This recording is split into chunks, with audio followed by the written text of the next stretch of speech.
ನೋಡಿದ್ರಲ್ಲ, ಆಪರೇಷನ್ ಸಿಂಧೂರ್, ಈ ರಣರೋಚಕ ಕಾರ್ಯಾಚರಣೆ.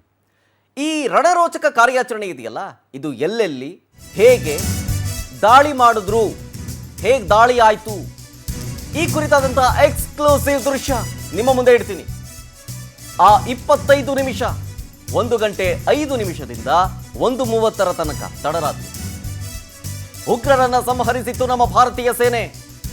ಭಾರತದ ಮಿಲಿಟರಿ ಆಪರೇಷನ್ ದೃಶ್ಯ ಸಮೇತ ಮಾಹಿತಿಯನ್ನು ಕೊಡಲಾಗ್ತಾ ಇದೆ. ಕ್ಷಿಪಣಿ, ರಫೇಲ್, ಸುಖೋಯ್, ಮಿರಾಜ್ ಇದೆಲ್ಲವನ್ನು ಕೂಡ ಬಳಸಿ ಅಟ್ಯಾಕ್ ಮಾಡಲಾಗಿತ್ತು. ಅದರಲ್ಲೂ ನಮ್ಮ ಬೆಂಗಳೂರು ತಯಾರಿಸಿದಂತಹ ಸ್ಕೈ ಸ್ಟ್ರೈಕರ್ ಕೂಡ ಇತ್ತು. ಡ್ರೋನ್ ಮುಖಾಂತರ ಬಳಸಿ ಆ ಎಕ್ಸ್ಕ್ಲೂಸಿವ್ ದೃಶ್ಯಾವಳಿಗಳು, ಗ್ರಾಫಿಕ್ಸ್ ನೋಡ್ತಾ ಇದ್ದೀರಿ ಟಿವಿ ಸ್ಕ್ರೀನ್ ಮೇಲೆ. ಇದೆಲ್ಲವೂ ನಮ್ಮ ಕ್ಷಿಪಣಿಗಳು, ನಮ್ಮ ರಫೇಲ್ಗಳು, ಸುಖೋಯ್ ಯುದ್ಧ ವಿಮಾನದ ಜೊತೆಗೆ ಮಿರಾಜನ್ನು ಕೂಡ ಬಳಸಿ ಅಟ್ಯಾಕ್ ಮಾಡಲಾಗುತ್ತೆ. ಗಮನಿಸಬಹುದು, ಇಲ್ಲಿ ಗಡಿ ರೇಖೆಯನ್ನ ದಾಟದೇನೆ, LOC ಗಡಿ ರೇಖೆಯನ್ನ ದಾಟದೇನೆ ದಾಳಿ ಮಾಡಿರೋದಿದು. ಸುಮಾರು 100-200 ಕಿಲೋಮೀಟರ್ ಅಲ್ಲಿಂದನೇ ನೇರವಾಗಿ ದಾಳಿಯನ್ನು ನಡೆಸಿರೋದು. ಆಮೇಲೆ ಸ್ಕಾಲ್ಪ್ ಕ್ರೂಸ್ ಇದೆಯಲ್ಲ, ಅದು ಸುಮಾರು ಮ್ಯಾಕ್ಸಿಮಮ್ 500 ಕಿಲೋಮೀಟರ್ ಸಾಮರ್ಥ್ಯವನ್ನು ಹೊಂದಿದೆ. 300 ಕಿಲೋಮೀಟರ್ ಯೂಸ್ ಮಾಡಿರೋದಿಲ್ಲಿ.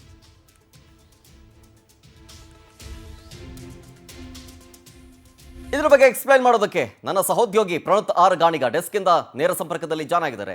ಪ್ರಣೋತ್, ಈಗಾಗಲೇ ಗ್ರಾಫಿಕ್ಸ್ ವಿಜುವಲ್ಸ್ ಅನ್ನ ನಾವು ನೋಡ್ತಾ ಇದ್ದೀವಿ. ಈ ದಾಳಿ ಹೆಂಗಾಯಿತು, ಜೊತೆಗೆ ಯಾವ ಯಾವ ಶಸ್ತ್ರಾಸ್ತ್ರಗಳನ್ನ ಬಳಸಲಾಗಿದೆ ಅನ್ನೋದರ ಕಂಪ್ಲೀಟ್ ಡೀಟೇಲ್ಸ್ ನಿಮ್ಮ ಮುಂದೆ ಇದೆ ಅಂತ ನಾನು ಅನ್ಕೊಳ್ತೀನಿ.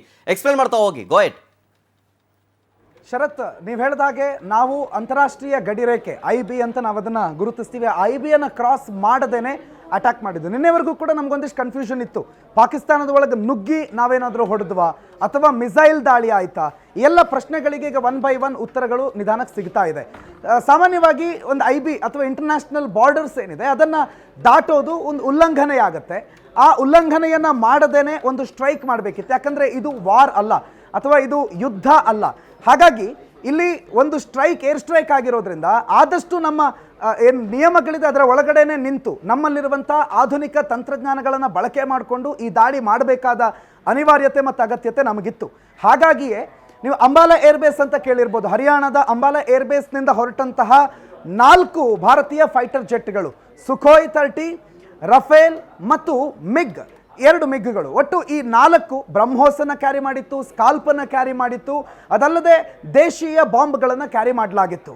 ಈ ಮೊದಲಿಗೆ ಅಂಬಾಲದಿಂದ ಹೊರಟಂತಹ ನಮ್ಮ 4 ಯುದ್ಧ ವಿಮಾನಗಳೇನಿದೆ ಅದು ಪಂಜಾಬ್ನಲ್ಲಿರುವ, ಅಂದರೆ ಭಾರತದ ಪಂಜಾಬ್ನಲ್ಲಿರುವ ಇಂಟರ್ನ್ಯಾಷನಲ್ ಬಾರ್ಡರ್ಸ್ ಅಂತಾರಾಷ್ಟ್ರೀಯ ಗಡಿರೇಖೆಯ ಬಳಿ ನಿಂತು ಸುಮಾರು 100 ಕಿಲೋಮೀಟರ್ ದಾಳಿಯನ್ನು ಮಾಡುತ್ತೆ. ಅಂದರೆ ಅದು ಪಾಕಿಸ್ತಾನದ 4 ಟಾರ್ಗೆಟ್ ಏನಿದೆ, ಒಟ್ಟು 9 ಪ್ಲೇಸ್ಗಳಲ್ಲಿ 4 ಪಾಕಿಸ್ತಾನದ ಒಳಗಿರುವಂಥ ಟಾರ್ಗೆಟು, ಅಲ್ಲಿಗೆ ಮಿಸೈಲ್ ಮತ್ತು ಡ್ರೋನ್ ದಾಳಿಯನ್ನು ಮಾಡಲಾಗುತ್ತೆ. ಡ್ರೋನ್ ಬಗ್ಗೆ ನಾವು ಮಾತನಾಡ್ತಾ ಇದ್ವಿ. ಇದು ಬೆಂಗಳೂರು ನಿರ್ಮಿತ ಡ್ರೋನ್.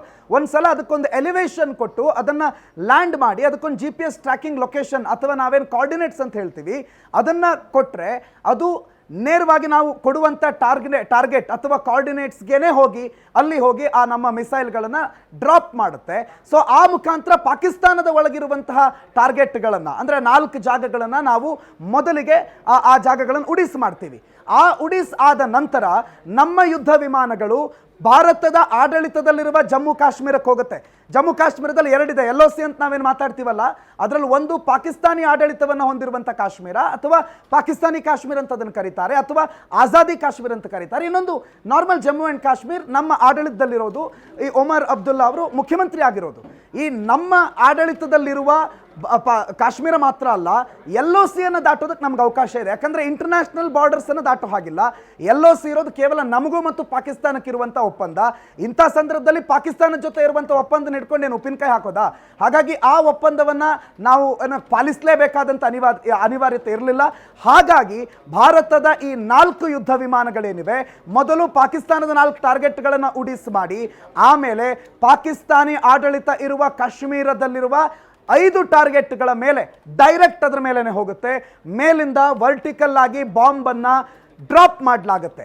ಆಗಲೇ ಹೇಳ್ದಂಗೆ ಪಾಕಿಸ್ತಾನಕ್ಕೆ ಡ್ರಾಪ್ ಮಾಡಿರೋದಲ್ಲ ಶರತ್, ಪಾಕಿಸ್ತಾನಕ್ಕೆ ಡ್ರೋನ್ಗಳನ್ನು ಬಳಕೆ ಮಾಡಿಕೊಂಡು ಬ್ರಹ್ಮೋಸ್ ಮತ್ತು ಸ್ಕ್ಯಾಲ್ಪ್ ಮಿಸೈಲ್ ಅನ್ನ ಬಳಕೆ ಮಾಡಿಕೊಂಡು ಅದಕ್ಕೆ ಕೋಆರ್ಡಿನೇಟ್ಸ್ಗಳನ್ನು ಸೆಟ್ ಮಾಡಿ ಭಾರತದ ಗಡಿ ರೇಖೆಯ ಒಳಗಿಂದಲೇ ದಾಳಿ ಮಾಡಿರೋದು. ನೆನಪಿರಲಿ, ನಮ್ದು ಅದೇ ಜಾಗ ಎಲ್ಲಿಂದ ದಾಳಿ ಮಾಡಿದ್ವಲ್ಲ ಅದೇ ಜಾಗದಿಂದ ದಾಳಿ ಮಾಡಿದ್ರೆ half of the Pakistan up to 500 kilometres, 400 kilometre accurate range, 100 kilometres ಒಂದು ಅಂದಾಜಿನ ರೇಂಜ್ ವರೆಗೂ ಹೋಗೋದಕ್ಕೆ ಅವಕಾಶ ಇದೆ. ಹಾಗಾಗಿ ಈ ಏನು ಅತ್ಯಾಧುನಿಕ ತಂತ್ರಜ್ಞಾನವನ್ನು ಬಳಕೆ ಮಾಡ್ಕೊಂಡ್ವಿ.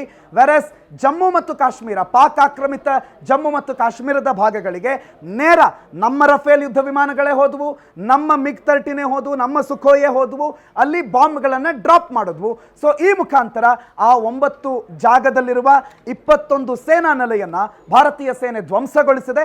ಅದರ ಬ್ಯೂಟಿಫುಲ್ ಆದಂತಹ ಒಂದು ಗ್ರಾಫಿಕಲ್ ರೆಪ್ರೆಸೆಂಟೇಷನ್ ಕೂಡ ಈಗ ನಮ್ಮ ಮುಂದಿದೆ. ಅದನ್ನ ನೋಡಿದ್ರೆ ಈ ಸ್ಟ್ರೈಕ್ ಹೇಗಾಯ್ತು ಅನ್ನೋದರ ಕಂಪ್ಲೀಟ್ ಪಿಕ್ಚರ್ ಸಿಗುತ್ತೆ. Sharath. Yes, thank you Pranuth ಡೀಟೇಲ್ಸ್ಗಾಗಿ.